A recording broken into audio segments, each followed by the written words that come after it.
తెలుగు ప్రజల ఆకాంక్ష దేవుడైనటువంటి స్వర్గీయ నందమూరి తారక రామారావు గారు ఏదైతే 1982లో తెలుగుదేశం పార్టీని స్థాపించి బడుగు బలహీన వర్గాలకు, బీసీలకు, బలహీనులకు అందరికీ రాజకీయ పునర్భిక్ష ఇచ్చినటువంటి పార్టీ.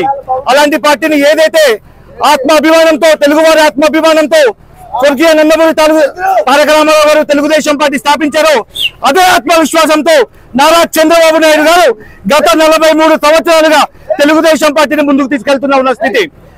లాస్ట్ 5 సంవత్సరాలు చూసుకుంటే అక్కడ సైకో గారు, ఇక్కడ ఈ తాగుబోతు పిచ్చోడు ఇద్దరు కూడా తెలుగుదేశం పార్టీని భూస్థాపితం చేద్దాం అనుకున్నారు. కానీ ఈ రోజు తెలుగుదేశం పార్టీ తరఫున, తెలుగు యువత తరఫున నేను ఒకటే మిగతా పార్టీలకు హెచ్చరిస్తా ఉన్నా. అయ్యా, సూర్యచంద్రుడు ఉన్నంత కాలం, తెలుగు జాతి మనుగడ ఉన్నంత కాలం తెలుగుదేశం పార్టీని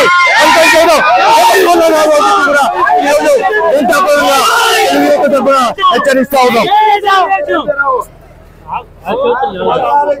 యువగలం, ప్రజాబలం, మనగలం అనే పేరుతో లోకేష్ గారు 4200 కిలోమీటర్ల పాదయాత్రకు పూనుకొని కుప్పం నుంచి ఇచ్చాపురం వరకు చేసినటువంటి కార్యక్రమంలో కొన్ని అవాంఛనీయ ఘటనలు జరిగినాయి కాబట్టి ఆయన పాదయాత్ర కుదుర్చుకున్నారు.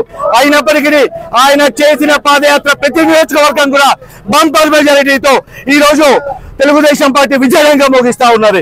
ఇంకొక విషయం అయితే తెలుగు ప్రజలందరికీ చెప్తున్నా, మిగతా రాజకీయ పార్టీలందరికీ హెచ్చరిస్తున్నాం, రాబోయే రోజుల్లో తెలంగాణలో కూడా తెలుగుదేశం పార్టీ ప్రతిపక్ష హోదాలో ఉంటుంది అని చెప్పేసి 2029 నాటికి హెచ్చరిస్తా ఉన్నా.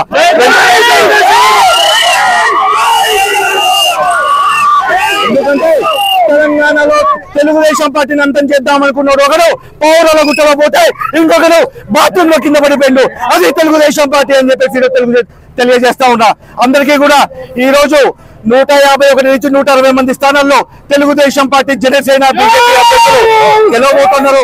వాళ్ళందరికీ కూడా మనస్ఫూర్తిగా అభినందనలు, శుభాభినందనలు తెలియజేసుకుంటూ ఈ రోజు ఆంధ్రలో తెలుగుదేశం పార్టీకి ఇచ్చిన ప్రతి ఒక్క ఓటు ఆ యొక్క యువకులందరికీ కూడా పాదాభివందనం తెలియజేసుకుంటూ సెలవు తీసుకున్నారు. జై తెలుగుదేశం, చంద్రబాబు నాయుడు గారి నాయకత్వం, జై తెలుగుదేశం.